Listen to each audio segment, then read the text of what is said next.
And we are back, guys. Thank you so much for sticking with us. Really appreciate that. We are about to introduce our final guest of the day, and please stick around afterwards as we do a roundtable to take any questions that you guys are going to have today. We're really excited to hear from you, and thank you for everybody who's been chiming in so far.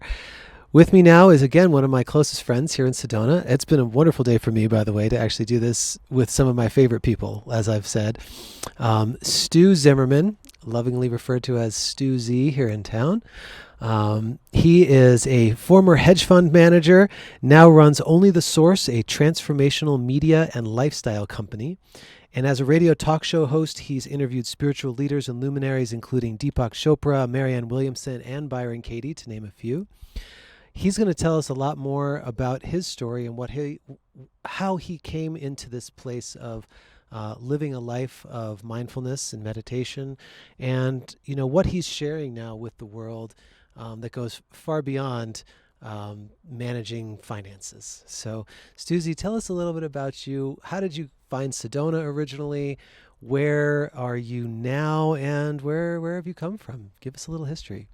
Yeah, thank you, Gabriel. I'm a firm believer in reincarnation in the same body because I've had more than one lifetime in this body, Right. and maybe you have as well out there. So once upon a time, I used to be reasonably normal and playing the game, so to speak, and actually was a hedge fund manager in the stock market based in San Francisco. At the peak of my financial success, and I really was making more money than I ever thought I would, deeply grateful at the time, my beloved, my not yet wife, with whom I had a child, was diagnosed with cancer. And the chemo and radiation was so toxic to her system that I was frantically looking for an alternative healing for her. We lived in the high rent district of Tiburon, California. Our realtor said, I know of an alternative healer in Sedona. I said, I don't even know what a Sedona is. We're going. And I come to find out, oh, by the way, you're going to play a role.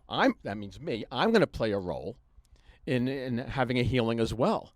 So then all of a sudden it's like, oh my God, I don't have that much time for self-reflection. What am I going to do? But I did notice when the stock market went against me, I got to tell you, I called myself names I would not repeat to anybody. And I knew that it really had its roots in self-doubt. Because otherwise, any bad day, week, month, or whatever, it just comes with the territory. So I figured, okay, if I'm going to heal something here, and because I was a money manager, I want my money's worth, right? That's the way it goes. Right. So, okay, self-doubt. Let's take a look. I decided to enlist the spirit of my father, who had passed away a few years earlier, and was as much of a spiritual compass as I ever thought I needed. In fact, the last time I saw him alive, about 2 weeks before his passing, I said, Dad, the thing that bothers me most about your passing away is that you're not going to be there for me to give me advice when I need it. Now, he studied to be a rabbi, but this is actually verbatim what he said. I don't know how it works on the other side, but I'll do my absolute best to get you the answers that you need. Well, suffice it to say, I didn't play that card until this day, arriving in the Sedona and inviting my father to help me unravel the mystery of my self-doubt. We do this breath work, which I'm not sure, they call it holotropic breathing, but basically I'm laying on the floor, breathing continuously, rhythmically, deeply, set to some tribal drums or rainforest music or what have you, kind of like what we're seeing behind us right now. And it already takes me into an altered state, right? And yeah, breathwork's amazing. It is amazing. And all of a sudden, I'm a 4-year-old boy sitting in my father's lap. And I just start to cry because I probably hadn't sat in his lap since I was 4. And it was so palpable, I could feel his breath on my cheek. And I said, Dad, where do I get my self-doubt from? And he said, it's not yours. It's mine. Thank God, thank goodness, in this altered, lucid state, I had a follow-up question. Well, would you take it back? all of a sudden, I was hit with a lightning bolt of energy, and I was flopping like a fish out of water and unlike anything I had ever experienced up to that moment. So on one level, I definitely knew something was lifted from me that day. And yeah, I've got my moments of lack of confidence or self-doubt like other humans, but never so deep or as long-lasting. But the real lesson that I got is that everything is energy, and reality is so far beyond what meets the eye. Like our five senses just can't really keep up what the reality really is. And my experience with my father was more real than any stock trade I had ever done. And so that put me on the path, so to speak. Yes. You know, who am I? Why am I here? And what is this thing about money, wealth, and security that I'm absolutely obsessed with? And oh, by the way, not just me. The smartest people I had met from around the world were even more obsessed than I was. Yeah. And so that put me on a journey. Within 2 years, I let go of the money management field to focus on the kind of wealth that, frankly, money will never buy. Yeah. And so that's led to the moment. And when I think of mindfulness, to me, it's energetic presence. It's vibrational presence. And specifically, it's as much spiritfulness as it is mindfulness. Right. Yeah. It could be said by some that this term mindfulness, even that we use, relatively easily in conversation, if you take it apart, mindfulness, and yet we are usually trying to let go of the fullness aspect, right?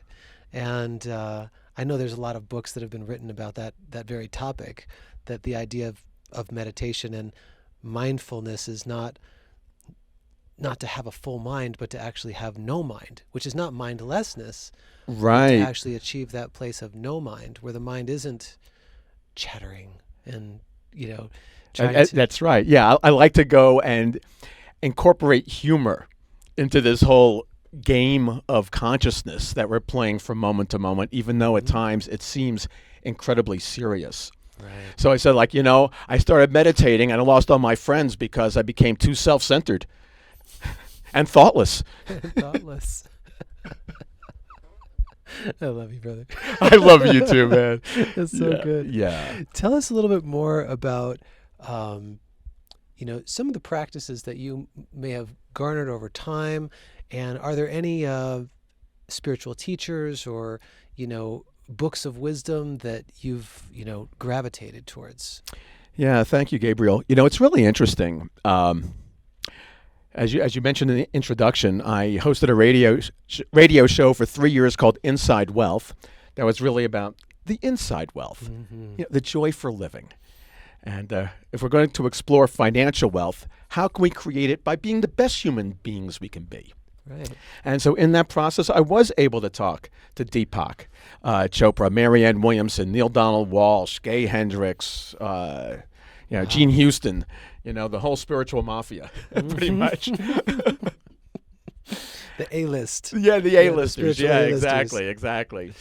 I missed the E.T. though. That's Eckhart Tolle. E.T. Right? We'll get him. Yeah. Thanks. So, what I learned from them ultimately is, again, that everything is energy. And so then it became incumbent upon me to find out what are my go-tos? How can I expand my energy field? How can I be more in a state of love? In fact, when I went and said, I went on this quest, it really goes into a question, right? Where a quest is embedded. I'm a big wonk around words, and we'll probably get more of that before we're done here. You are the pun master, my friend. Yeah. Yes. Well. And and I say that in all love. This guy comes up with stuff that's just wow. Yeah, I've been called a pundit. That's a different story. And so what I've noticed, which actually has now become part of a practice, and it's really coming on the heels of what Mary spoke to and what John spoke to in terms of whether it's dance or whether it's music, there is actually a science or a biochemistry underlying all these things that will stimulate some really feel-good biochemistry in our body, whether we call it endorphin or we call it oxytocin or dopamine. And so for me, one of my practices is simply smiling. And choosing to smile. Yeah. Remembering to smile. You know, and I've come to understand that even a fake smile is sending signals to the brain that the body is safe.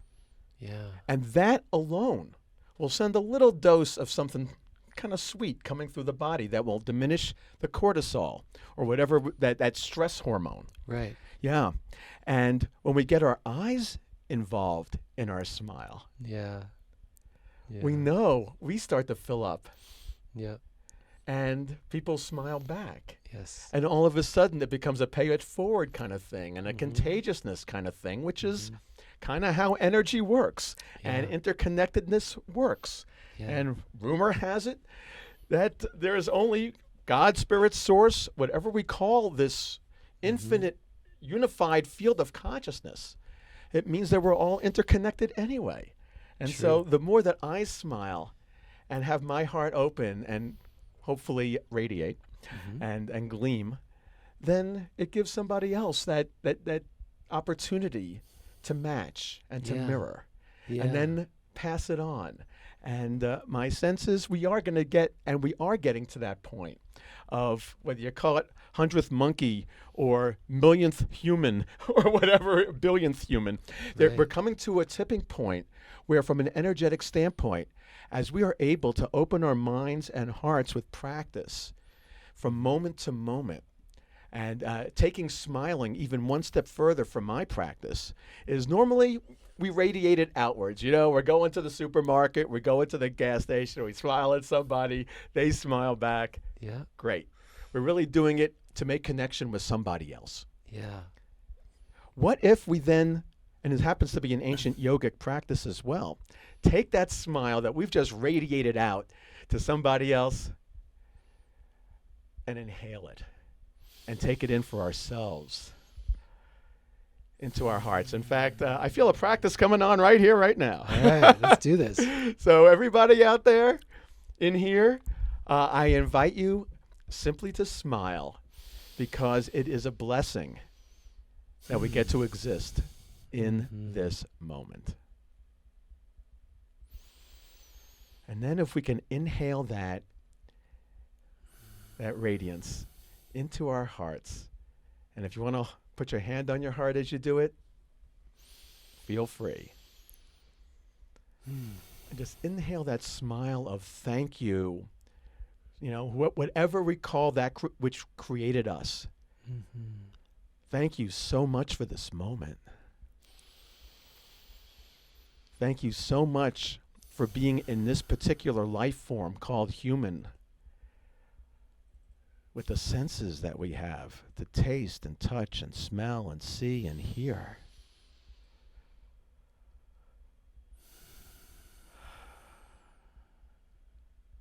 I notice for myself, as I inhale my smile, I can feel the energy. I feel like being saturated with maple syrup on the inside. It's so sweet and so delicious. And it just naturally wants to share and kind of be tasted on some level. I feel that, Stuzy. I really feel that. It's like a warm honey.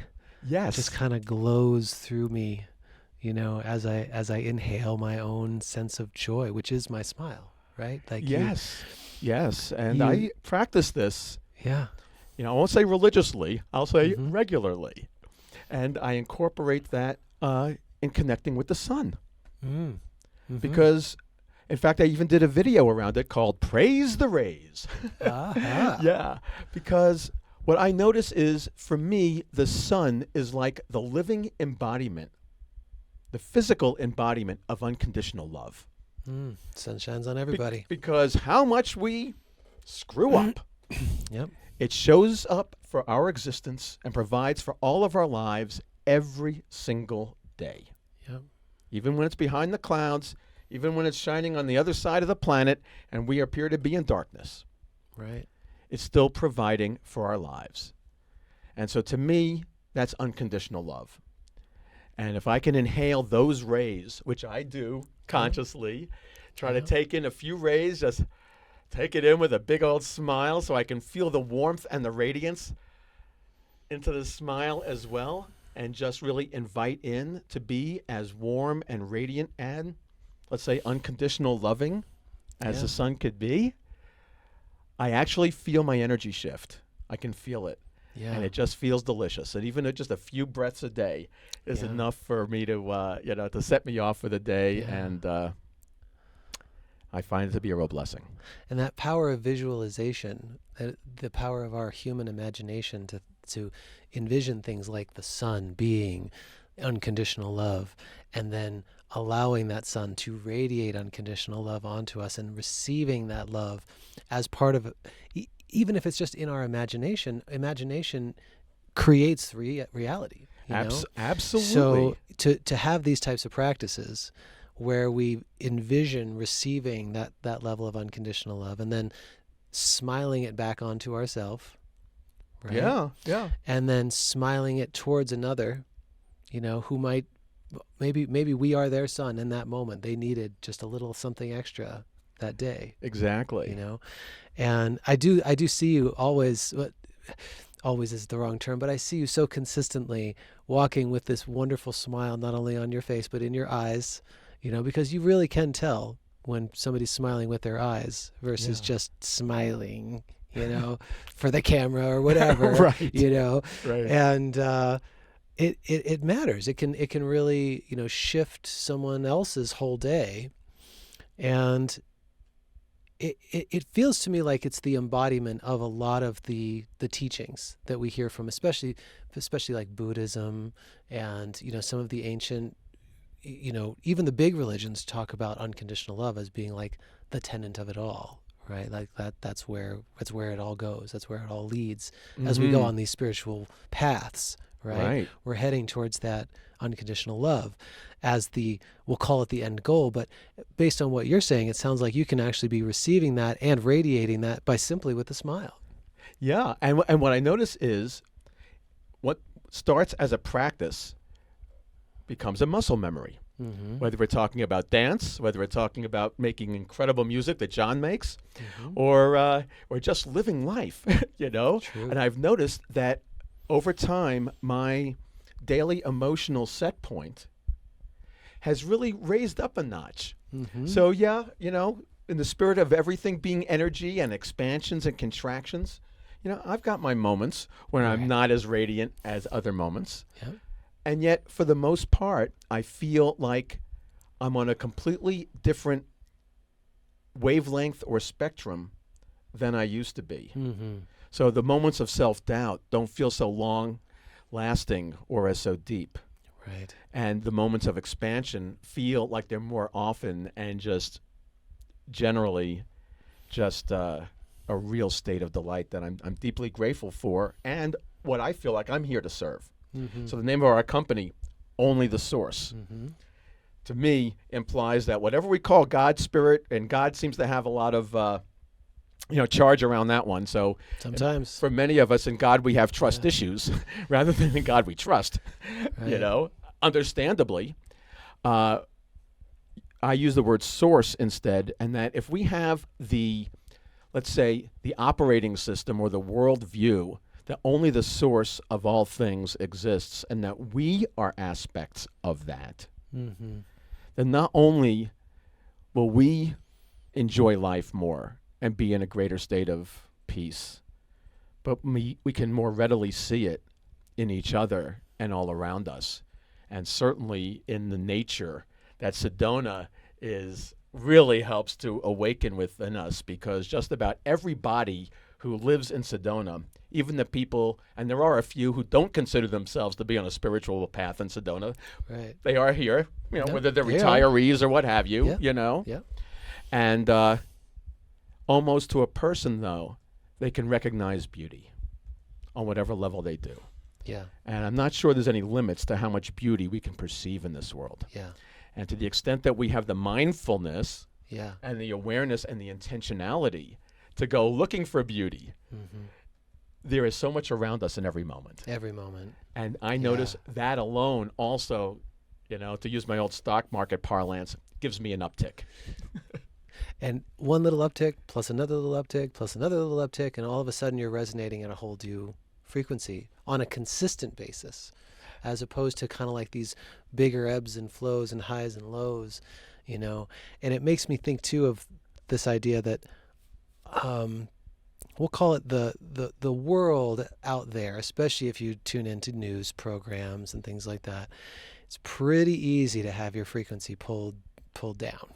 Absolutely. There's a lot of stuff out there that is hard to hear, and probably some truth to it.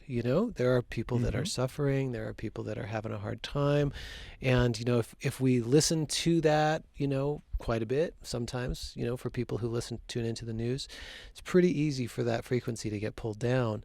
And so it does become even more important that we have these practices to be able to pull ourselves back up again.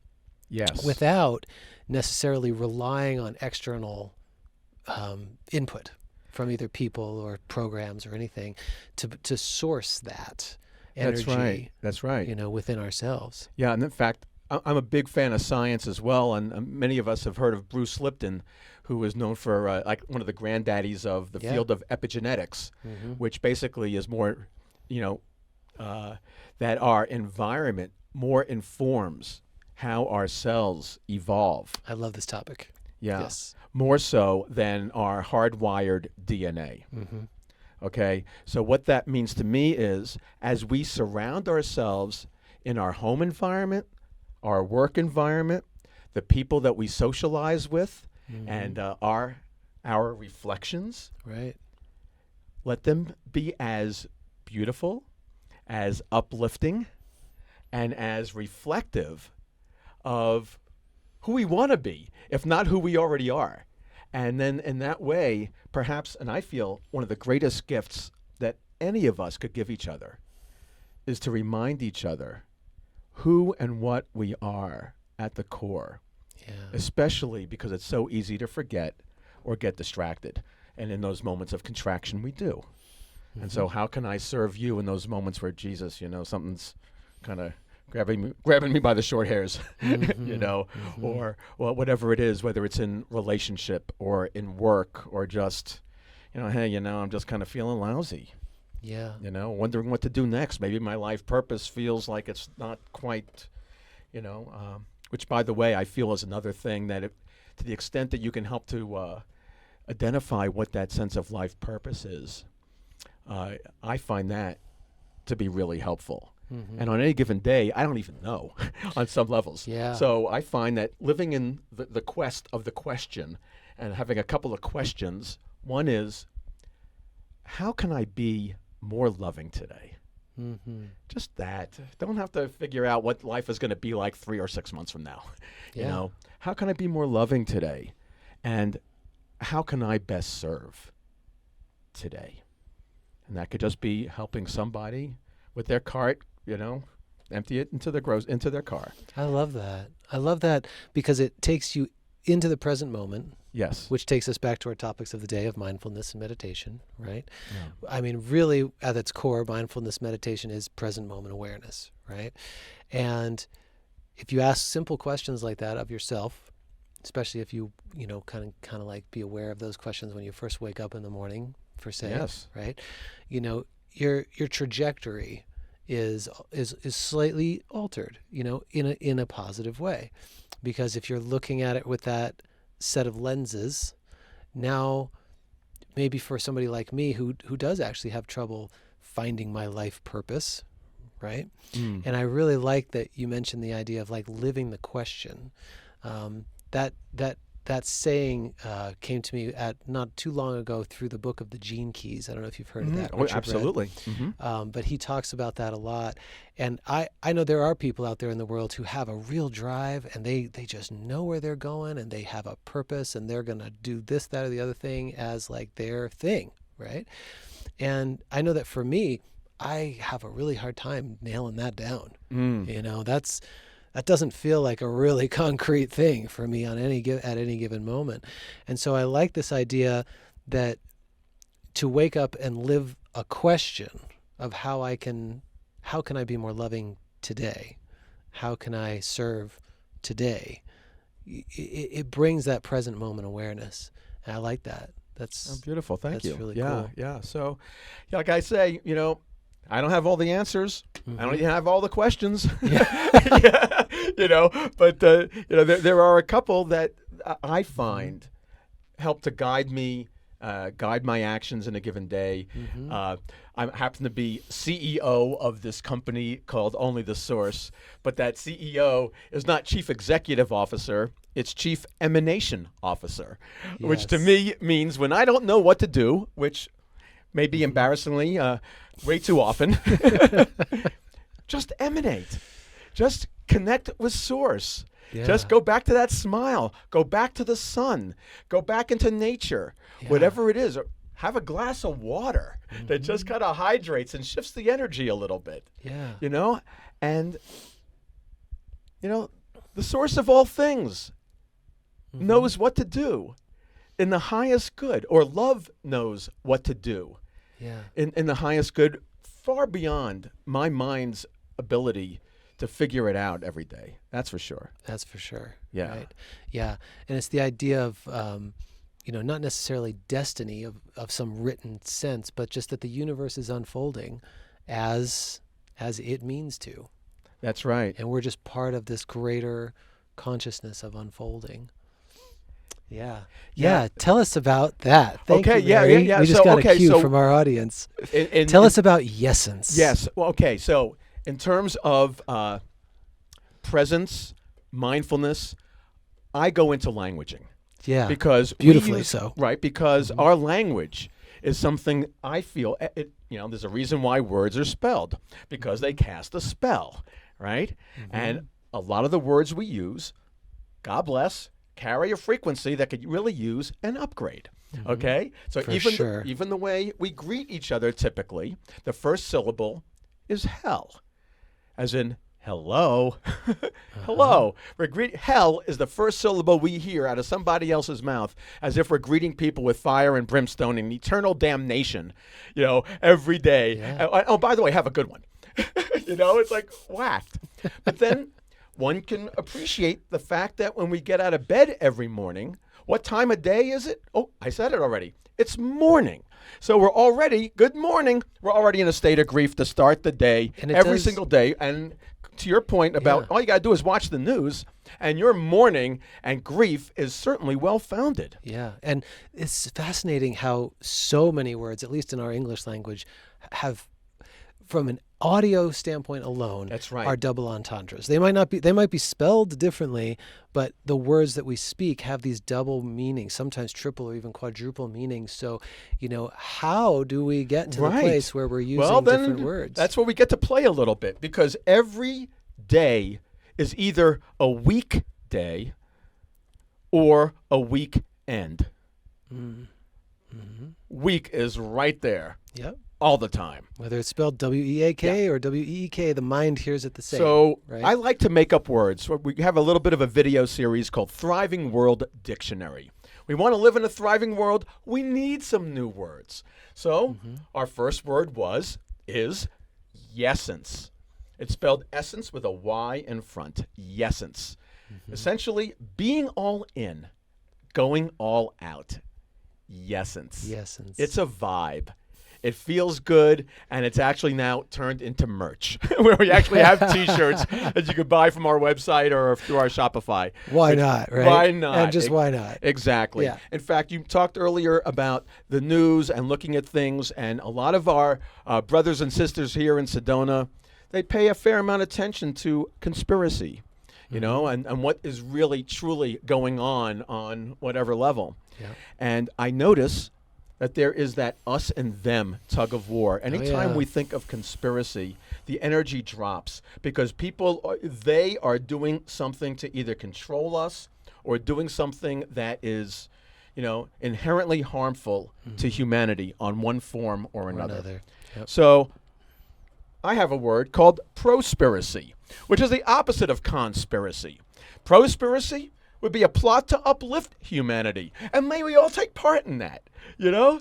Because what better use of our time on this planet? I mean, if there's any fraction of a possibility that we can all win the lottery of living in a world and really being alive during a grand global scale awakening, what better use of our life force? Truly. And so I invite in that consciousness really is a game and that we get to play because it can seem so serious. And there is an element of sacredness to it. So I can honor that, and let's honor that. True. And truly, if the source of all things really is the only thing that exists and is somehow making this up and is hallucinating all of us right here, right now, for its own motives that we may never fully understand. Most likely not. Most likely so. Yeah. Right? Can we invite in to simply be like one of John's flutes and just be played? And just like Mary, and be danced. You know? And be loved through. Maybe we be vehicles of love to each other and with each other. And in a way, I find that in viewing everything as energetic that way, that it actually is a form of liberation. And liberates, I'll speak for myself, liberates me from the stories and the narratives I tell myself or have told myself. Or have other people told you. Or that my friends and family tell me, which can also hit home because, you know, I sometimes even value what they have to say. Right. And certainly from the macro scale and the media and the news that we get. Yeah. How can we be liberated from all of those condensed vibrations and frequencies if we look at it simply as energy? And my sense is, as we raise our own and surround ourselves with each other and raise each other's frequency together and smile and hug and have these we have these incredible juicy hugs here, I gotta tell you. Yeah. Which is something that I Sedona's famous for her hugs. Well, that's right. Yeah. That's right. So that means, and by the way, that also has its own scientific bio response to a hug that lasts more than 20 seconds. It has been determined that this oxytocin thing gets flowing through our bodies, and we automatically drop in more with each other and trust each other. In fact, that actually leads to one of our other new words called be-weaving. Be-weaving. It's a unified state where you can't discern where one ends and another begins. Be-weaving. And so as human beings, we could be weaving in consciousness. We did a video around it shot in the redwoods in Northern California because they look like they're independent trees, but they're completely intertwined in their root structure. And so like that, so are we humans. We appear to be individual. We appear to be separate, and we are completely connected energetically. Fully, yeah. You know, that alone is such an amazing thing to think about because one person living alone, an island, is inherently going to start feeling sad, lonely, you know? And so even if you take away anything related to the physical form of like connecting, we know that humans are social creatures and we are connected to each other on that etheric emotional grid, you know? And so whether you're reaching out to people who are, you know, going to return that sense of loving kindness, or whether you're simply absorbing whatever else is out there in the world, the energetics are there. So you might as well make the choice to find and be in communities that do offer that type of loving thing. And if you're not in that community right now for any reason, they're out there, you know. So allow yourself to be found. John said, go to a bookstore that's Yeah. selling some books. It could be Come that. to a conscious dance event. That's right. Come to a drum meditation circle. or a drum circle Or any of those a things. sing-along. Yeah. All of those things, drum circles, sing-alongs, they all have amazingly, scientifically been shown to help to release oxytocin, which is the trust and bond molecule. Yeah. So strangely enough, as we may think that so much of this has to do with our personalities and our prior experiences that we're bound to, by some measure, we're just, don't take it personally because it's not personal, we're just a bag of chemicals. And to the extent that we know how to move those chemicals around and stimulate the ones that feel like they expand us and open our hearts, minds, bodies to a greater sense of well-being, it may actually be that simple. Stu Z, thank you so much. This has been an amazing, amazing talk with you today. As we come to this close, are there any last things that you'd like to share? Is there anything else that you want to tell people about how to find you, or what's really important, and what are you sharing with the world right now that you want people to know about? Well, thank you. Yeah, I felt like I was being asked to offer last rites. No, not at all. I'm not going there. Yeah. We're just getting started, kids. Yeah. I'm telling you. So our website, which actually is undergoing a bit of a facelift, is called onlythesource.com. onlythesource.com. And within a couple of weeks from today, it will be available with all kinds of goodies. You can also find us on YouTube at Only the Source, as well as we did a show called Better Than Sex TV, which is all about full, authentic expression and living your truths and sharing them and letting that creative juice that's uniquely you be fully expressed in the world. So it really has very little to do with sex. It has everything to do with what's better than. And so you can find us there as well, both on YouTube, Instagram, Better Than Sex TV. And if you want to reach out to me directly, just like John is the OG of Connection, you can just reach out to me at Stu, S-T-U, at onlythesource.com. Stu at onlythesource.com. Thank you, Stu Z. You're an amazing human. You have been through so much that you didn't even get to in this video, and you have my utmost respect and love for the way that you show up for all of us in community now, the way that you live in such a humble but expansive way, and the way that you are just on any given moment being this beautiful you. And it radiates through your smile and through your eyes. And I cherish our friendship, and I know that you have a really important impact on the world on any given day. So thank you. Thank you, brother. Thank you, Gabriel. Thank you so much. And thank you all, whoever's here. Thank you guys for being here with us. Absolutely. And thank you, John Strayer, for putting all of this together. Yes, and we will be back in just a few minutes with all of our guests for a quick roundtable to take any questions.